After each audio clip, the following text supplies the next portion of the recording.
नमस्कार मित्रों, आइए बात करते हैं हिंदी में साहित्यकार और प्रमुख रूप से जो है एक कथाकार के रूप में, उपन्यासकार के रूप में और कहानीकार के रूप में जिन्होंने भारतीय साहित्य में हिंदी साहित्य के अंतर्गत जो है अपनी अमिट छाप छोड़ी और साहित्य के पन्नों में उनका नाम जो है अमर है। और ऐसे जो व्यक्तित्व के जो धनी थे श्री मुंशी प्रेमचंद जी के संदर्भ में अपन बात करते हैं कि किस प्रकार से प्रेमचंद जी जो थे वो जो है धनपत राय से किस प्रकार प्रेमचंद जी बने।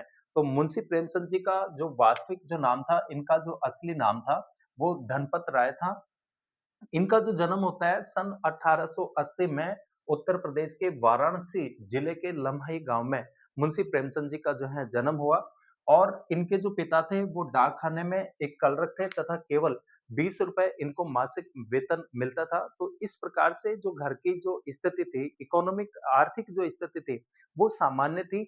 और जो है प्रेमचंद को पास के एक जो है मौलवी साहब के मदरसे में इनको जो है उर्दू और फारसी पढ़ने के लिए जो है भेज दिया जाता है।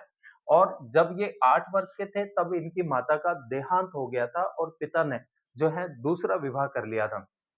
इनका नाम हाई स्कूल में लिखाया गया तथा इनके पिता का तबादला एक जगह से दूसरी जगह होता रहता था, जिससे प्रेमचंद को नई-नई जगह पर जाने का अवसर तो मिलता था इनको, लेकिन जो है अ, जम करके इनकी पढ़ाई-लिखाई के लिए इनको समय नहीं मिल पाता था। और जब ये 13 वर्ष की आयु तक के थे, तब इनके पिता का तबादला जो है वो गोरखपुर में हो गया, जहाँ इनका परिचय एक पुस्तक विक्रेता से हुआ। संपर्क इनका जो है उनसे बढ़ने लगा और नियमित रूप से ये जो है पुस्तक की दुकान पर जो है जाने लगे।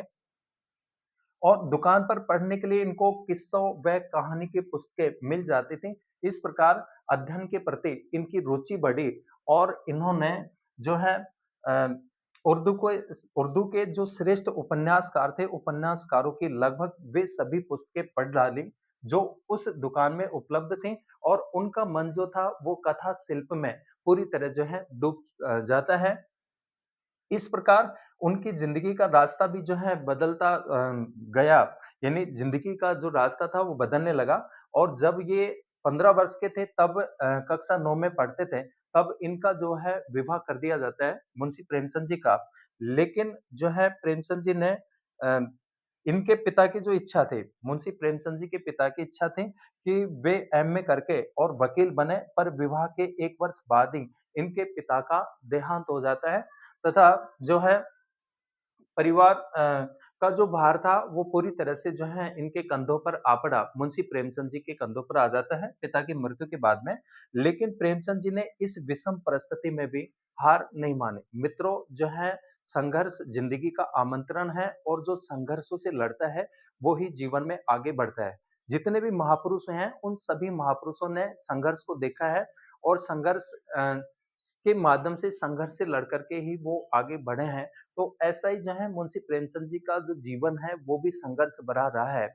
तो इस प्रकार से जो है प्रेमचंद जी ने इस विषम परिस्थिति में हार नहीं मानी जब उनके पिता का देहांत हो गया और अपनी पढ़ाई जारी रखी। वे अपने गाँव से 5 मील दूर वाराणसी के क्वींस कॉलेज में जो है पढ़ने जाते थे तथा वहाँ से ट्यूशन पढ़ाकर घर लौटते थे। मैट्रिक परीक्षा में द्वितीय श्रेणी से वे उत्तीर्ण हुए, अतः उन्होंने क्वींस कॉलेज में प्रवेश लेने का जो इरादा था वो बदल दिया, क्योंकि जो क्वींस कॉलेज थी उसमें केवल प्रथम श्रेणी के जो विद्यार्थी थे, उन्हीं की फीस को जो है माफ किया जाता था। संयोग से एक छोटे से आगे चल कर के क्या होता है कि क्योंकि इस कॉलेज में प्रथम श्रेणी से उत्तीर्ण छात्रों को ही फीस माफ की जाती थी, अर्थाभाव के कारण से। अर्थाभाव के कारण से एक दिन अपनी गणित की पुस्तक जो है वे बेचने एक दुकान पर गए और संयोग से एक छोटे से स्कूल के हेडमास्टर से उनकी भेंट हुई। और हेडमास्टर जी ने जब उनकी दीनहीन स्थिति को देखा, गरीबी की हालत को देखा मुंशी प्रेमचंद जी की, तो उनको जो है रहम आ गया, उन पर दया आ गई। और जो है उन्होंने उनको ₹18 मासिक पर अपने स्कूल का जो है अध्यापक बना दिया। और नौकरी पाकर इनको प्रसन्नता हुई। वाराणसी से लगभग जो है 60 किलोमीटर दूर जाकर के इन्होंने अपना कार्यभार सँभाला और कुछ समय बाद क्वींस कॉलेज के प्रधानाचार्य ने कृपा करके इनको जो है सरकारी स्कूल का जो है अध्यापक बना दिया। अ, ये उर्दू में कहानियाँ लिखना इन्होंने प्रारंभ कर दिया, उर्दू में कहानी लिखना प्रारंभ कर चुके थे तथा उनकी रचनाएँ जैसे ज़माना पत्र में भी जो है प्रकाशित होने लगी थी और इन्होंने इंटर और बीए की परीक्षाएँ भी जो हैं पास कर ली थी। जब देश में आज़ादी की लड़ाई शुरू हुई तो हिंदी के कवियों और लेखकों पर भी जो है इसका जो प्रभाव पड़ा, उनकी रचनाओं में देश प्रेम की भावनाएँ जो हैं व्यक्त होने लगी और उन्होंने भी देश प्रेम की कहानियाँ लिखी और ये अंग्रेज़ों की अन्यायपूर्ण नीतियों के खिलाफ भी लिखना प्रारंभ कर चुके थे। इस प्रकार की कहानियों का संग्रह जो है मोस्टली जो इनकी जो महत्वपूर्ण रचना देखें तो इस प्रकार की जो है देश प्रेम से ओतप्रोत जो उपन्यास था जैसे सोजे वतन ये इनका महत्वपूर्ण जो है उपन्यास रहा है और जो है अ, सोजे वतन कहानियों में और जो कि 1909 में प्रकाशित हुई और उनकी ये रचनाएँ नवाब राय के नाम से प्रकाशित होती थी।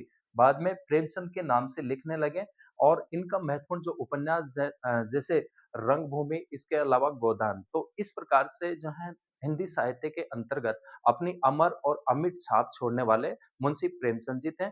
जानकारी अच्छी लगी होगी तो लाइक करें, सब्सक्राइब करें और शेयर करें। धन्यवाद।